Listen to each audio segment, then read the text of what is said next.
সুপ্রিয় শিক্ষার্থীবৃন্দ, Katla city corporation বালিকা উচ্চ বিদ্যালয় কলেজের অনলাইন ক্লাসে তোমাদেরকে স্বাগত।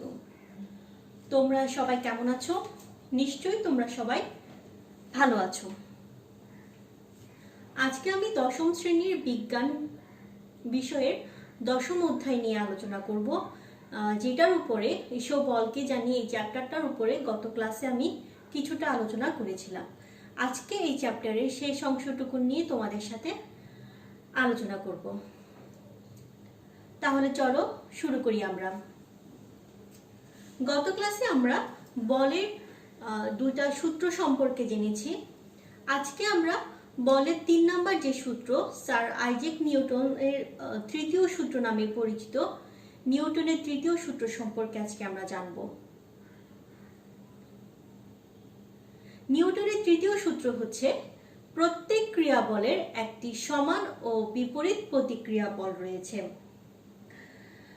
প্রতিক্রিয়া বলটা হচ্ছে যে আমরা যখন কোথাও কোনো বল প্রয়োগ করি তখন তার বিপরীত দিকে একটা বল তৈরি হয়।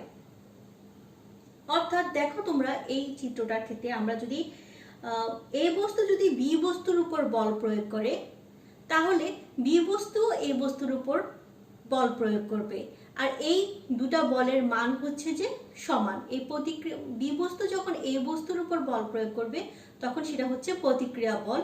এই ক্রিয়া বল এবং প্রতিক্রিয়া বলের মান হচ্ছে সমান এবং এদের দিক হচ্ছে বিপরীত।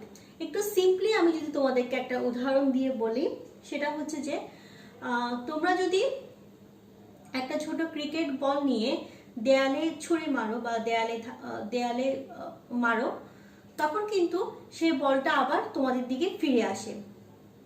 তো এই বলটা যখন তোমাদের দিকে ফিরে আসে তখন সেই বলটাকে বলা হয় প্রতিক্রিয়া বল, আর তোমরা যখন বলটাকে দেয়ালের দিকে ছুঁড়ে মারো সেটা হচ্ছে ক্রিয়া বল। এবং এই ক্রিয়া এবং প্রতিক্রিয়া বলের মান হচ্ছে যে সমান। অর্থাৎ যে বলে তুমি ঠিক বলটাকে ছুঁড়ে মারলা, ঠিক একই বলে আবার কিন্তু বলটা তোমার দিকে বা বিপরীত দিকে ফিরে আসছে। এটাই হচ্ছে নিউটনের তৃতীয় সূত্র। অর্থাৎ প্রত্যেক ক্রিয়া বলের একটা সমান এবং বিপরীত প্রতিক্রিয়া বল রয়েছে। নিউটনের তৃতীয় সূত্র না জানা থাকলে আমরা কখনোই কিন্তু হাঁটার বিষয়টা ব্যাখ্যা করতে পারতাম না। কারণ আমরা যখন হাঁটি তখন আমরা পা দিয়ে মাটিতে একটা ধাক্কা দিয়ে বা বল প্রয়োগ করি, তখন মাটিও ঠিক নিউটনের তৃতীয় সূত্র অনুযায়ী আমাদের শরীরে সমান এবং বিপরীত বল প্রয়োগ করে। এই সমান এবং বিপরীত বলটা দিয়ে কিন্তু আমাদের ত্বরণ হয় এবং আমরা হাঁটতে পারি। তোমাদের বইতে নিউটনের তৃতীয় সূত্রের আরো অনেক উদাহরণ দেওয়া আছে, তোমরা একটু মনোযোগ দিয়ে সেই উদাহরণগুলো পড়বা। আশা করি নিউটনের তৃতীয় সূত্রটা তোমাদের কাছে ক্লিয়ার হয়েছে। এখন আমরা বলের প্রকৃতি সম্পর্কে জানবো, অর্থাৎ নেচার অফ ফোর্স। প্রকৃতিতে তোমার 4 ধরনের বল দেখা যায়, অর্থাৎ বল হচ্ছে যে 4 প্রকার। একটা হচ্ছে মহাকর্ষ বল বা গ্র্যাভিটেশন, তড়িৎ চুম্বক বল ইলেকট্রোম্যাগনেটিক ফোর্স, দুর্বল নিউক্লিয় বল উইক ফোর্স এবং সবল নিউক্লিয় বল স্ট্রং ফোর্স। এখন এগুলো সম্পর্কে আমরা একটু ডিটেলসে পড়ব। প্রথমে আমি বলবো মহাকর্ষ বল বা গ্র্যাভিটেশন নিয়ে। আমাদের এই পৃথিবীর সকল বস্তুই কিন্তু তাদের ভরের কারণে বা ওজনের কারণে একে অপরকে যে বল দিয়ে আকর্ষণ করে সেটাই হচ্ছে মহাকর্ষ বল। এই মহাকর্ষ বলের কারণে গ্যালাক্সির ভিতরে নক্ষত্ররা ঘুরপাক খায়, কিংবা সূর্যকে ঘিরে পৃথিবী ঘোরে অথবা পৃথিবীকে ঘিরে চাঁদ ঘোরে। পৃথিবীর মহাকর্ষ বলটা যখন আমাদের উপর কাজ করে তখনই সেটাকে বলা হয় মহাকর্ষ বল, বা এটার আরেকটা নাম হচ্ছে মাধ্যাকর্ষণ। এই মাধ্যাকর্ষণ বল আমাদেরকে নিচের দিকে মানে পৃথিবীর কেন্দ্রের দিকে টেনে রেখেছে, আর যেই কারণে কিন্তু আমরা আমাদের নিজেদের ওজনটা অনুভব করতে পারি। মহাকর্ষ বল হচ্ছে পদার্থবিজ্ঞানের একটা চমকপ্রদ আবিষ্কার বা চমকপ্রদ বল। অর্থাৎ বস্তুর ভর আছে এরকম যে কোনো বস্তুকে কিন্তু পৃথিবী তার নিজের দিকে টেনে নিচ্ছে। এই বলটাকে বলা হচ্ছে মহাকর্ষ বল। এরপরে আমরা পড়ব তড়িৎ চুম্বক বল বা বিদ্যুৎ চুম্বক বল, অথবা ইংরেজি টার্মসটা হচ্ছে ইলেকট্রোম্যাগনেটিক ফোর্স। এই বলটা তোমার মহাকর্ষ বলের তুলনায় অনেক অনেক গুণ শক্তিশালী। কিভাবে শক্তিশালী হয় সেটা তোমাদেরকে আমি একটা উদাহরণ দিয়ে বলছি। তোমরা নিজেরাই পরীক্ষাটা করতে পারবা যে একটা চিরুনি দিয়ে চুল আঁচড়ানোর পরপরই ওই চিরুনিটার সামনে একটা কাগজ ধরে রাখবা, দেখবা যে চিরুনিটা ওই কাগজটাকে আকর্ষণ করছে। আবারও বলছি, তোমরা মাথায় যখন চিরুনি দিয়ে আঁচড়াবা তখন ওই আঁচড়ানোর পরপরই একটা কাগজ নিয়ে চিরুনির সামনে ধরবা, দেখবা যে চিরুনিটা কাগজটাকে আকর্ষণ করতেছে। অর্থাৎ সেই কাগজটাকে পৃথিবী তার সমস্ত ভর দিয়ে তৈরি মাধ্যাকর্ষণ বল দিয়ে টেনে রাখার চেষ্টা করে, কিন্তু তোমার পারে না। চিরুনির সেই অল্প একটু বিদ্যুৎ দিয়ে সেই বিশাল পৃথিবীর মাধ্যাকর্ষণ বলকে কিন্তু হারিয়ে দেয়। আর এই জন্যই তোমার মহাকর্ষ বলের চেয়ে অনেক অনেক গুণ শক্তিশালী বলা হয় তড়িৎচুম্বকীয় বলকে। তড়িৎচুম্বকীয় বলের আরেকটা কমন একটা উদাহরণ আছে, সেটা হচ্ছে যে তোমার চুম্বকের আকর্ষণটা। একটা চুম্বক যখন আরেকটা চুম্বককে আকর্ষণ করে বা বিকর্ষণ করে, অথবা তোমার একটা চুম্বক যখন কোনো লোহা জাতীয় জিনিসকে আটকে ধরে রাখে বা আকর্ষণ করে, সেটাও কিন্তু এক ধরনের ইলেকট্রোম্যাগনেটিক ফোর্স। এরপর হচ্ছে দুর্বল নিউক্লিয় বল বা উইক ফোর্স। এই বলটাকে দুর্বল বলা হয়, তার কারণ হচ্ছে কি, এটা কিন্তু তোমার তড়িৎ চুম্বক বল থেকে অনেক অনেক দুর্বল, কিন্তু তোমার মহাকর্ষ বল থেকে দুর্বল না। অর্থাৎ মহাকর্ষ বল থেকে শক্তিশালী, কিন্তু তড়িৎ চুম্বক বল থেকে দুর্বল, যার কারণে এটাকে দুর্বল নিউক্লিয় ফোর্স বলা হয়। এটা তোমার মহাকর্ষ এবং তড়িৎচুম্বক বলটা কিন্তু যে কোনো দূরত্ব থেকে কাজ করতে পারে, কিন্তু এই দুর্বল নিউক্লিয় বলটা তোমার খুব অল্প দূরত্ব থেকে কাজ করে। তোমাদের বইতে একটা উদাহরণ দেওয়া আছে, তেজস্ক্রিয় নিউক্লিয়াস থেকে যে বিটা রশ্মি বা যে ইলেকট্রনটা বের হয়, সেটা হচ্ছে এক ধরনের দুর্বল নিউক্লিয় বল। এরপরে আমরা জানবো সবল নিউক্লিয় বল বা স্ট্রং ফোর্স। এটা হচ্ছে সবচেয়ে শক্তিশালী বল, অর্থাৎ মানে এটা তড়িৎচুম্বকীয় বলের চেয়েও বেশি শক্তিশালী, কিন্তু এটাও তোমার দুর্বল নিউক্লিয় বলের মতন অল্প দূরত্ব থেকে কাজ করে। তোমরা এটার যদি উদাহরণ আমরা বলি, তোমরা নিশ্চয়ই পরমাণুর গঠনটা পড়েছো। পরমাণুর গঠনে কি থাকে? পরমাণুর কেন্দ্রে থাকে নিউক্লিয়াস, এবং নিউক্লিয়াসের চারপাশে থাকে তোমার প্রোটন এবং নিউট্রন। এই নিউক্লিয়াস, প্রোটন এবং নিউট্রন তাদের নিজেদের মধ্যে একটা শক্তিশালী বল দ্বারা আটকে রেখেছে। সেই বলটা হচ্ছে তোমার সবল নিউক্লিয় বল। এই নিউক্লিয়াস, পরমাণুর যে নিউক্লিয়াস রয়েছে, প্রোটন রয়েছে এবং নিউট্রন রয়েছে, এই প্রোটন, নিউট্রন, নিউক্লিয়াস পরমাণুর ভিতরে তাদের নিজেদের মধ্যে সবল নিউক্লিয় বল দ্বারা নিজেদেরকে আটকে রেখেছে বা পরমাণুর ভিতরে আটকে রেখেছে। এই জন্য বলা হয়ে থাকে যে তোমার নিউক্লিয়ার বোমাটা অনেক শক্তিশালী, তার কারণ হচ্ছে যে এটা এক ধরনের সবল নিউক্লিয় বলের এক্সাম্পল। তোমরা এই বলের প্রকৃতিগুলো যখন একটু পড়বা, তখন অবশ্যই তোমরা একটু উদাহরণ দিয়ে পড়ার চেষ্টা করবা, তাহলে তোমাদের জন্য বোঝাটাও সুবিধা হবে, এবং তোমাদের জন্য মনে রাখতেও সুবিধা হবে যে কোনটা কি ধরনের বল। এরপর আমরা যে বলটা সম্পর্কে জানবো সেটা হচ্ছে যে ঘর্ষণ বল। ঘর্ষণ বলটা হচ্ছে যে একটা বস্তু যখন আরেকটা বস্তুর উপর চলতে থাকে, তখন বস্তুদ্বয়ের স্পর্শতলে গতির বিরুদ্ধে যে বাধা সৃষ্টি হয় তাকে ঘর্ষণ বল বলা হয়। ঘর্ষণ বলের সংজ্ঞাটা তোমরা একটু ভালো করে পড়বা, কারণ এটা অনেক ইম্পর্টেন্ট। তোমরা একটু খেয়াল করো, একটা উদাহরণ দিয়ে যদি আমি বলি, একটা টেবিলের উপর যদি আমি একটা কাঠ রাখি, সেই কাঠটাকে যদি কোনোভাবে গতিশীল করতে পারি, তাহলে এই টেবিল এবং কাঠের স্পর্শতলে যে বলটা সৃষ্টি হবে সেটাই হচ্ছে ঘর্ষণ বল। তাহলে তোমাদের কাছে নিশ্চয়ই ঘর্ষণ বলটা বুঝতে পারছো তোমরা। ঘর্ষণ বলের আরেকটা উদাহরণ হচ্ছে যে তোমরা নিজেরাই সেটা করতে পারবা, সেটা হচ্ছে যে তোমরা দুইটা হাত নিয়ে যখন ঘষবা বা ঘর্ষণ করবা, দুটা হাতকে যখন ঘর্ষণ করবা, তখন দেখবা যে ঘর্ষণের ফলে এক ধরনের তাপ সৃষ্টি হচ্ছে। এটাই হচ্ছে যে ঘর্ষণ বল। অর্থাৎ ঘর্ষণের ফলে কিন্তু তোমার তাপেরও সৃষ্টি হয়। এই ঘর্ষণ বলটা আবার চার ধরনের।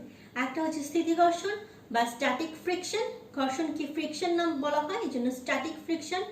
গতি ঘর্ষণ বা স্লাইডিং ফ্রিকশন, আবর্ত ঘর্ষণ বা রোলিং ফ্রিকশন, প্রবাহী ঘর্ষণ বা ফ্লুইড ফ্রিকশন। স্থিতি ঘর্ষণটা হচ্ছে যে দুটি বস্তু যখন একে অন্যের সাপেক্ষে স্থির থাকে, তখন যে ঘর্ষণ বলটা তৈরি হয় তখন তাকে স্থিতি ঘর্ষণ বলা হয়। যেমন হচ্ছে ধরো তোমরা একটা খোলা জায়গায় বা মাটিতে সোজা হয়ে স্থিরভাবে দাঁড়িয়ে আছো, তাহলে তোমাদের এই মাটির স্পর্শতলে বা মাটির সাথে তোমাদের পায়ের স্পর্শতলে যেই বলের সৃষ্টি হয়, যেহেতু মাটি তো এখানে স্থির, তোমরাও স্থির, তো এই মাটির স্পর্শতল এবং তোমাদের পায়ের স্পর্শতলে যে বলের সৃষ্টি হয় এটাকে বলা হয় স্থিতিকর্ষণ। স্থিতিকর্ষণ আছে বলে কিন্তু তোমরা স্থিরভাবে দাঁড়িয়ে থাকতে পেরেছো এবং পিছলিয়ে পড়ে যাও নাই। অর্থাৎ স্থিতিকর্ষণের কারণে কিন্তু আমরা আমাদের পা বা জুতোর তলা মাটিতে আটকে থাকে, এমন আমরা পিছলে পড়ি না। এরপরে আমরা পড়বো গতিঘর্ষণ। গতিঘর্ষণটা হচ্ছে যে একটা বস্তুর সাপেক্ষে যখন আরেকটা বস্তু চলমান হয় তখন যে ঘর্ষণ বল তৈরি হয় সেটি হচ্ছে গতিঘর্ষণ। গতিঘর্ষণের উদাহরণ আমি প্রথমেই দিয়ে ফেলেছি। ঘর্ষণ বলে যে উদাহরণটা দিয়েছি সেটাই হচ্ছে গতিঘর্ষণ। অর্থাৎ এখানে তোমার কাঠটা হচ্ছে যে স্থির, টেবিলটা হচ্ছে স্থির, টেবিলের সাপেক্ষে কাঠটা হচ্ছে গতিশীল, যার কারণে তোমার টেবিলের সাপেক্ষে কাঠটা গতিশীল এবং এই ঘর্ষণ বলটাকে তোমাকে বলা হয় গতি ঘর্ষণ। এরপর আমরা জানবো আবর্ত ঘর্ষণ বা রোলিং ফ্রিকশন নিয়ে। একটা তলের উপর দিয়ে যখন আরেকটা বস্তু গড়িয়ে বা ঘুরতে ঘুরতে চলে তখন যে বলের সৃষ্টি হয় বা যে ঘর্ষণ বলের সৃষ্টি হয় সেই বলটাকে আবর্ত ঘর্ষণ বলা হয়। এই সব ধরনের ঘর্ষণ বলের থেকে আবর্ত ঘর্ষণটা হচ্ছে যে সবচেয়ে ছোট বল বা সবচেয়ে ছোট, যার কারণে সকল রকমের যানবাহনের নিচে এক ধরনের চাকা লাগিয়ে দেওয়া হয়। তোমরা নিশ্চয়ই ট্রাভেলিং ব্যাগের নিচে যে চাকা থাকে সেটা খেয়াল করেছো, দেখেছো তোমরা। তো ওই চাকা লাগানো সুটকেসগুলো বা ট্রাভেলিং ব্যাগগুলো কিন্তু আমরা খুব সহজেই টেনে নিতে পারি। ওই চাকাগুলো ঘুরিয়ে ঘুরিয়ে কিন্তু ব্যাগটাকে টেনে নিয়ে যায়। যদি চাকাগুলো না থাকতো তাহলে কিন্তু মেঝের উপর টেনে নিতে আমাদের অনেক বেগ পেতে হতো বা আমাদের অনেক কষ্ট হতো। তো এটাই হচ্ছে যে আবর্ত ঘর্ষণ বা রোলিং ফ্রিকশন, খুব সিম্পল। এরপরে আমরা জানবো প্রবাহী ঘর্ষণ, যেটাকে বলা হয় ফ্লুইড ফ্রিকশন। যখন কোনো বস্তু তরল বা বায়বীয় পদার্থের ভিতর দিয়ে যায় তখন সেই ঘর্ষণ বলের অনুভব করে সেটা হচ্ছে প্রবাহী ঘর্ষণ। অর্থাৎ তরল বা বায়বীয় পদার্থের ভিতরে যে ঘর্ষণ বলের সৃষ্টি হয় সেটা হচ্ছে প্রবাহী ঘর্ষণ। তোমরা নিশ্চয়ই প্যারাশুট দেখেছো টিভিতে অথবা পেপারও দেখতে পারো। না দেখে থাকলে তোমরা একটু গুগল সার্চ করে দেখিও বা ইউটিউব সার্চ করে দেখিও যে প্যারাশুট দিয়ে কিভাবে আরোহীরা নিচে নেমে আসে। প্যারাশুট দিয়ে যখন কেউ বা আরোহীরা যখন নিচে নেমে আসে তখন বাতাসের যে, কারণ ওটা তো আশেপাশে তো কিছুই থাকে না বাতাস ছাড়া, তো বাতাসের যে প্রবাহী ঘর্ষণ সৃষ্টি হয় তার কারণে কিন্তু আরোহীরা ধীরে ধীরে নিচে নামতে পারে। এটা এক ধরনের প্রবাহী ঘর্ষণ। এই প্রবাহী ঘর্ষণের কারণে কিন্তু প্যারাশুট দিয়ে তোমার আরোহীরা নিচে নেমে আসতে পারে প্লেন থেকে বা উড়োজাহাজ থেকে। তোমরা এই প্যারাশুটের ব্যাপারটা একটু ইউটিউবে সার্চ করে দেখবা। আবার তরল পদার্থের আমরা যদি কোনো উদাহরণ দিই, যে মাছ যে পানিতে চলাচল করে, মাছ যখন পানিতে চলাচল করে তখন মাছের দেহের সাথে পানির সাথে মাছের দেহের যে স্পর্শতলে যে এই ঘর্ষণের সৃষ্টি হয় সেই ঘর্ষণের কারণে কিন্তু মাছটা পানির ভিতরে ভেসে ভেসে চলতে পারে। ঠিক আছে, এটা হচ্ছে তরল পদার্থের উদাহরণ। আর প্যারাশুটটা হচ্ছে যে বায়বীয় পদার্থের উদাহরণ। তাহলে এই স্থিতি, গতি এবং আবর্ত এবং প্রবাহী ঘর্ষণ নিশ্চয়ই তোমাদের কাছে ক্লিয়ার হয়েছে। এগুলো পড়বার সময় তোমরা একটু উদাহরণ দিয়ে পড়ার চেষ্টা করবা, তাহলে তোমাদের জন্য সংজ্ঞাগুলা মনে রাখাটা অনেক সহজ হবে। তোমাদের বইতে আরেকটা জিনিস লেখা আছে কিভাবে ঘর্ষণ বাড়ানো যায়, কিভাবে ঘর্ষণ কমানো যায়। এটা খুবই সিম্পল একটা ব্যাপার। তোমরা এই ঘর্ষণ বাড়ানো কমানোর ব্যাপারটা একটু বই থেকে রিডিং করে নিবা।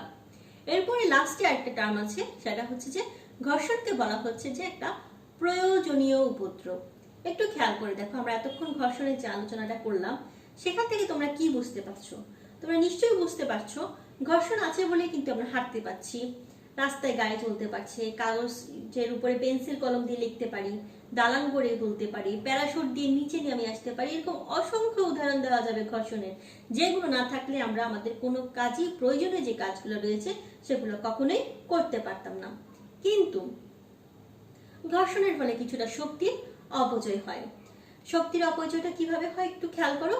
যখন গাড়ি, প্লেন, জাহাজ, বিশেষ করে প্লেন বা জাহাজ বা সাবমেরিন তোমার যখন চলাচল করে, তখন ওই ঘর্ষণ বলকে পরাস্ত করে সামনের দিকে এগিয়ে যেতে হয়। তখন তোমার প্রচুর জ্বালানির অপচয় হয় বা প্রচুর জ্বালানির খরচ হয়। তো এভাবে দেখলে মনে হয় যে ঘর্ষণ আমাদের জীবনে প্রয়োজনীয় উপদ্রব ছাড়া আর কিছুই না। কিন্তু আসলে ঘর্ষণকে উপদ্রব মনে করা হলেও এটা আমাদেরকে মেনে নিতেই হবে যে ঘর্ষণ আমাদের জীবনে খুব প্রয়োজনীয় একটা জিনিস, যেটা না থাকলে আমরা চলতে পারতাম না। ঠিক আছে, এটা সাময়িকভাবে উপদ্রব মনে হয় কোন কোন ক্ষেত্রে, যখন গাড়ি, প্লেন বা জাহাজ, প্লেন যখন টেক অফ করে, তোমরা একটু খেয়াল করে দেখো, ইউটিউবে সার্চ দিয়েও দেখো যে অনেকক্ষণ ধরে রানওয়েতে তারা ইঞ্জিনটাকে গরম করতে থাকে। তো তখন তোমার অনেক জ্বালানির খরচ হয়।